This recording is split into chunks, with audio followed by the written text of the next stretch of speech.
Hello my safety team, welcome back to safety skill channel. दोस्तों, जैसा कि आप जानते हैं कि रिस्क कैलकुलेट करना बहुत ही क्रूशियल, हाई रिस्पॉन्सिबिलिटी वाली और लेंदी जॉब है। तो ये काम दोस्तों बहुत ही आसान बनाती है केवल एक टूल, जो कि मैं इस वीडियो में डिस्कस करने वाला हूँ। तो दोस्तों, वीडियो में बने रहें और सीधे पॉइंट पर आते हैं और वीडियो को स्टार्ट करते हैं। तो दोस्तों, अगर आपने अभी तक इस चैनल को सब्सक्राइब नहीं किया है तो चैनल को सब्सक्राइब कर लें और बेल आइकन को दबा दें, ताकि इसी तरह की इंटरेस्टिंग और इम्पॉर्टेंट वीडियो आपके मोबाइल पर मिलते रहें। तो चलिए स्टार्ट करते हैं पॉइंट बाय पॉइंट। और सबसे पहले हम लोग देखते हैं कि बेसिक्स ऑफ रिस्क मैट्रिक्स क्या है। ओके, तो इसमें एक बहुत ही इंपॉर्टेंट वर्ड आता है हीरा, जिसका फुल फॉर्म है hazard identification and risk assessment. तो दोस्तों, इसमें दो पार्ट है। पहला पार्ट है हज़ार्ड को आइडेंटिफाई करना और दूसरा पार्ट है रिस्क को एसेस करना। तो इस वीडियो में हम लोग रिस्क को कैसे एसेस करें ये सीखेंगे। ओके, थोड़ी सी और इम्पॉर्टेंट बात हम लोग हीरा के बारे में जान लेते हैं। जैसे हीरा इज़ अ लीगल डॉक्यूमेंट, ये एक लीगल डॉक्यूमेंट है। अगर किसी भी कंपनी में कोई एक्सीडेंट होता है तो इसी के बेस पर फिर एक्शन लिया जाता है और आगे का डिस्कशन होता है। Okay, third point, who can assess the risk. Risk कौन एसेस कर सकता है। ओके, मीन्स कौन ये फाइल बना सकता है, कौन ये डॉक्यूमेंट बना सकता है। तो इसका आंसर है only competent person. Competent person किसे कहेंगे?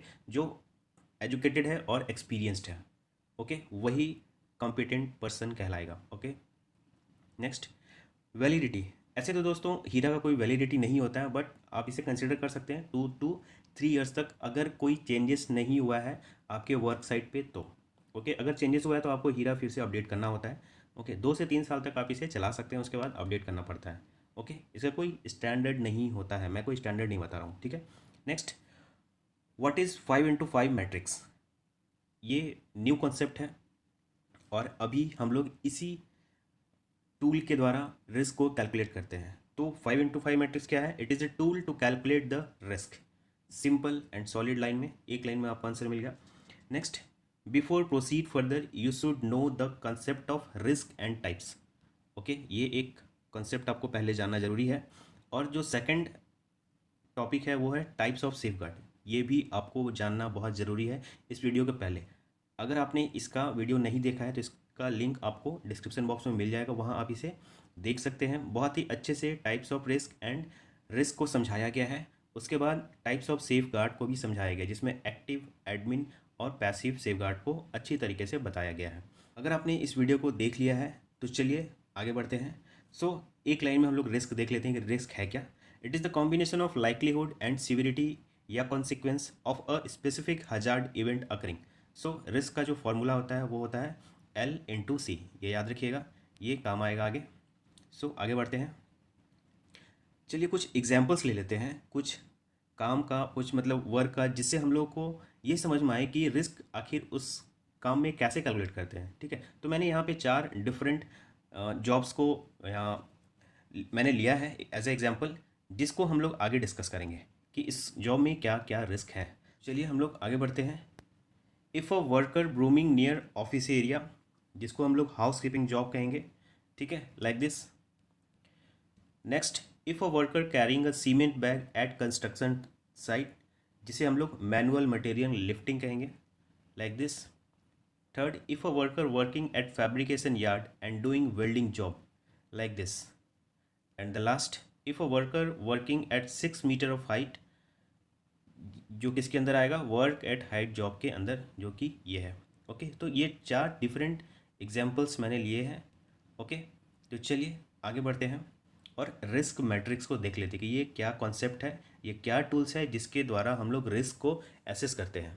तो दोस्तों, पहले जो रिस्क कैलकुलेट करने का जो सिस्टम था वो बहुत ही लेंदी था, और इसकी वजह से वो जो डॉक्यूमेंट होता था वो काफ़ी बड़ा बनता था, देखने में बड़ा था और काफ़ी टाइम लगता था बनने में। ठीक है, बट जब से ये रिस्क मैट्रिक्स आया तब से ये बहुत ही आसान हो गया रिस्क कैलकुलेट करना।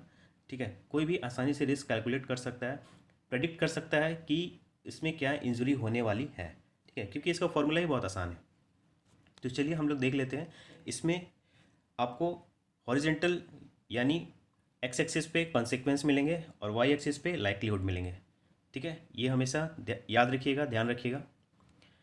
कॉन्सिक्वेंस में 5 पैरामीटर है, C1, C2, C3, C4, C5। ठीक है, लाइक्लीहुड में भी 5 पैरामीटर है, F1, F2, F3, F4, F5। Okay, तो जो कंसिक्वेंस है C1 का मतलब क्या है वो आप यहाँ देख सकते हैं। C1 का मतलब है नो इंजरी और हेल्थ इफेक्ट। ठीक है, अगर किसी काम में C1 सीविरिटी आ रही है मतलब उसमें कोई भी इंजरी नहीं हो सकता है, कोई भी हेल्थ इफेक्ट नहीं हो सकता है। ठीक है, अगर किसी काम में C2 सीविरिटी आ रही है तो क्या खतरा है इसमें? फर्स्ट एड केस का खतरा है। ठीक है, अगर किसी काम में C3 आ रहा है तो LTI हो सकता है, C4 आ रहा है तो सिंगल फर्टैलिटी। ओके, अगर C5 आ रहा है, अगर C5 है तो मल्टीपल फर्टैलिटी होता है। ओके, तो ये डिफरेंट सीविरिटी है। अब चलते हैं आगे। तो F1, F2, F3, F4, F5 ये कहाँ से आया? दोस्तों हम लोगों ने देखा था कि रिस्क का फॉर्मूला L/C होता है। C तो हमें यहाँ दिख रहा है बट यहाँ L नहीं दिख रहा है, F दिख रहा है। ऐसा क्यों? इसलिए दोस्तों क्योंकि जब हम लोग लाइक्लीहुड कैलकुलेट करेंगे तो ये हम लोग सेफ गार्ड के बेस पे कैलकुलेट करते हैं। ठीक है, इसलिए मैंने कहा था कि वो वीडियो देखना बहुत ज़रूरी है। ठीक है, तो अगर आपने वो वीडियो देख लिया तो आपको ये बहुत अच्छे से समझ आएगा। तो चलिए आगे बढ़ते हैं। सबसे पहला जो सेफ गार्ड होता है वो एडमिन सेफ गार्ड, दूसरा एक्टिव सेफ गार्ड और तीसरा पैसिव सेफ गार्ड। अगर किसी काम में एडमिन सेफ गार्ड लगाया गया है तो उसका वैल्यू 1 होता है, F1। अगर एक्टिव लगाया गया है तो उसका वैल्यू 2 होता है, F2।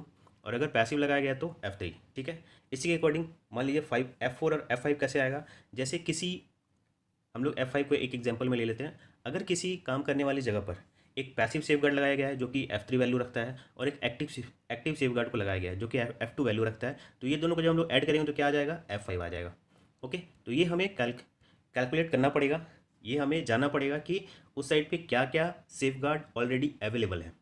ठीक है, तभी हम लोग लाइक्लीहुड कैलकुलेट कर पाएंगे, नहीं तो हम लोग लाइक्लीहुड कैलकुलेट नहीं कर पाएंगे। ओके, आई होप आपको ये समझ आ रहा होगा। ठीक है, तो चलिए इस मैट्रिक्स को और डिटेल में जान लेते हैं। The graphic above demonstrates how risk levels can be categorised using colour coding. बहुत ही सुंदर देखिए कलर कोडिंग यहाँ किया गया है। तो किसका क्या मतलब है? ग्रीन आइडेंटिफाइज अ लो रिस्क। ये जो आप ग्रीन देख रहे हैं इस डब्बे में, ये 5 डब्बे में, ये क्या आइडेंटिफाई कर रहा है कि यहाँ लो रिस्क है। रेड आइडेंटिफाई क्या करता है कि यहाँ पर हाई रिस्क है। और जो इंटरमीडिएट रिस्क है ब्लू और येलो, ये क्या शो करता है कि यहाँ पर बीच वाली रिस्क है। ठीक है, ज़्यादा हाई भी नहीं है और एकदम लो भी नहीं है। ठीक है, इन बिटवीन वाली सिचुएशन है। लास्ट यहाँ पे देखिए 4 कैटेगरी है रिस्क के। ठीक है, पहला रिस्क 1, दूसरा रिस्क 2, तीसरा रिस्क 3 और ये चौथा रिस्क 4। ठीक है, तो चलिए अब आगे बढ़ते हैं। हम लोग जो 4 एग्जाम्पल लिए थे उसका अब हम लोग रिस्क को कैलकुलेट कर लेते हैं। ठीक है, तो दोस्तों मैं आपको बताना चाहूँगा, मैंने यहाँ पर जो भी एग्जाम्पल्स लिए हैं वो समझाने के लिए लिए हैं। ठीक है, इसका मतलब ये नहीं कि अगर कहीं भी आप हाउस कीपिंग जॉब देखेंगे तो F1 और C1 लिख देंगे। ठीक है, ये मैं आपको क्लियर कर देना चाहता हूँ कि आप ये कॉपी नहीं कर लें कहीं भी। मैंने जो भी यहाँ लिखा है ये केवल आपको समझाने के लिए लिखा है। ठीक है, आपके साइड पे कुछ और सेफ गार्ड होगा, मेरे दिमाग में मेरे साइड पे कुछ और सेफ गार्ड है, तो उस बेस पे हम लोग का क्या होगा? कैलकुलेशन अलग अलग हो जाएगा। ठीक है, समझ रहे हैं बात आप? मैं एक बार फिर से रिपीट कर रहा हूँ। मेरे साइड पर मान लीजिए एक ही एडमिन है, एक ही एडमिन सेफ गार्ड लगाया गया तो वहाँ पर F1 हो गया। बट आप जहाँ काम कर रहे हैं वहाँ पे 2 ठो सेफ गार्ड यूज़ किया गया, एक एक्टिव और एक एडमिन, तो वहाँ पे कितना हो गया? F3 हो गया। ठीक है, तो सेफ गार्ड जैसे ही चेंज होगा तो ये रिस्क का वैल्यू चेंज हो जाएगा। ठीक है, इसलिए कभी भी आप अपनी साइट पे विजिट करें, वहाँ देखें क्या क्या सेफ गार्ड को लगाया गया है, उसको कंसिडर करते हुए ही आप रिस्क को कैलकुलेट करें।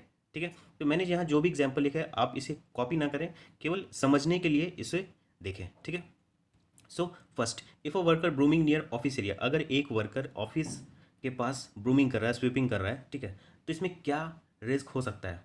ठीक है, F1 एंड C1 कैसे? मान लीजिए वहाँ पर एक एडमिन सेफ गार्ड लगाया गया है। ठीक है, और उसमें खतरा क्या हो सकता है? अगर कोई इंसान रोड पर झाड़ू मार रहा है तो उस पर ज़्यादा से ज़्यादा क्या खतरा हो सकता है? वो गिर सकता है लड़खड़ा के, किसी पत्थर में उसका पैर फंस सकता है, ज़्यादा से ज़्यादा यही हो सकता है। और तो कुछ नहीं, ना वो दौड़ रहा है, ना वहाँ कोई गाड़ी है, कुछ नहीं है, शांत एरिया है, केवल झाड़ू कर रहा है।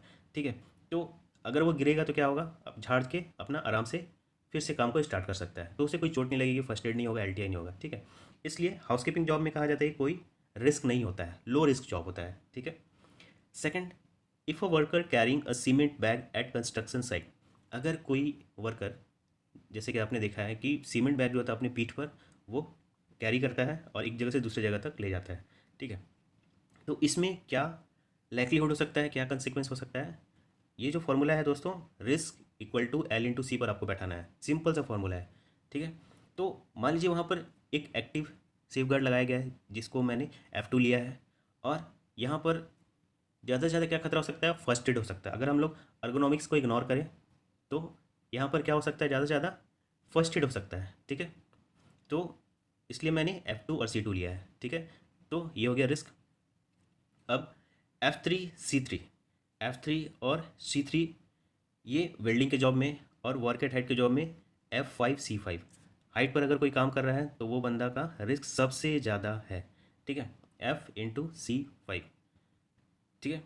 F/C5 सबसे हाई रिस्क है, जॉब है वर्क एट हाइट, क्योंकि वहाँ से गिरने के बाद फिर क्या होता है? सीधे फैटेलिटी होता है, ठीक है। ये इसलिए इसे हाई रिस्क जॉब कहा जाता है। वेल्डिंग जॉब क्यों C4 में आ रहा है? क्यों ये हाई रिस्क जॉब है? क्योंकि वहाँ पर इलेक्ट्रिसिटी यूज़ हो रहा है, इलेक्ट्रिक्यूशन का खतरा है, ठीक है। इसलिए आपको इन सब चीज़ों को देखते हुए आपको रिस्क कैलकुलेट करना है, ठीक है। तो अब देखिए कि कौन किस जोन में आ रहा है। हाउसकीपिंग जॉब जो है वो ग्रीन जोन में आ रहा है, मीन्स एक्सेप्टेबल रिस्क में आ रहा है, ठीक है। टाइप्स ऑफ रिस्क जो वीडियो मैंने बनाया उसमें रिस्क के टाइप में आपको सारा कुछ डिटेल में बताया गया है।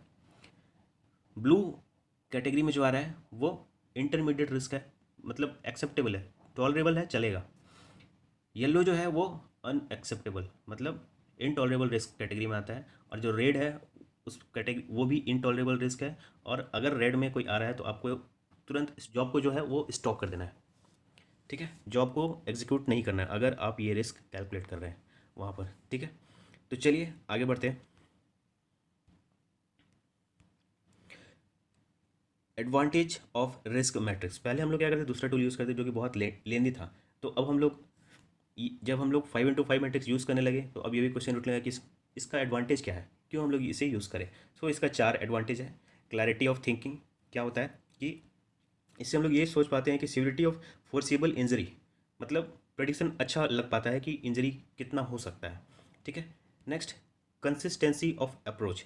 Different people can use this system and will get similar result.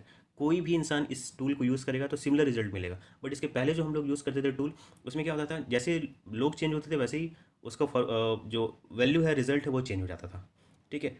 Prioritisation, since risk is now represented by a number and the higher the number the greater the risk, it is possible to easily separate out the various risks presented by several hazard and rank them in order, ठीक है। तो अभी आसान हो गया है इस number के द्वारा रिस्क को कैलकुलेट करने का, ठीक है। कौन से नंबर जो दोस्तों आपको उसका स्लाइड भी मैं इस वीडियो में ऐड करूँगा, ठीक है। वो बहुत ही आसान है, रिस्क मैट्रिक्स 5x5 मैट्रिक्स का नंबर, वो आप देख लीजिएगा गौर से, आपको समझ आ जाएगा। और लास्ट है time scale. It is even possible to allocate particular time scales to the risk ratings that are calculated using this type of system. This approach is not universal but is used by some organization. अभी क्या है कि आजकल सभी maximum organisation इसी को use कर रही है, ठीक है। 5x5 मैट्रिक्स को, इसे रिस्क मैट्रिक्स भी कहते हैं, 5x5 मैट्रिक्स भी कहते हैं, रिस्क असेसमेंट का टूल्स भी कहते हैं। एक ही चीज़ है, नाम अलग अलग है, इसलिए आपको सभी को ध्यान में रखना है, ओके। आई होप आपको ये कॉन्सेप्ट समझ आया होगा। अगर आपके मन में अभी भी कोई डाउट है तो कमेंट बॉक्स में लिखिए, मैं उसका आंसर करने की कोशिश करूँगा। अगर वीडियो अच्छा लगे तो एक लाइक ज़रूर कर देना और अपने दोस्तों के साथ शेयर करना ताकि उन्हें भी ये इंपॉर्टेंट जानकारी मिल सके। तो दोस्तों चलिए नेक्स्ट वीडियो में मिलते हैं।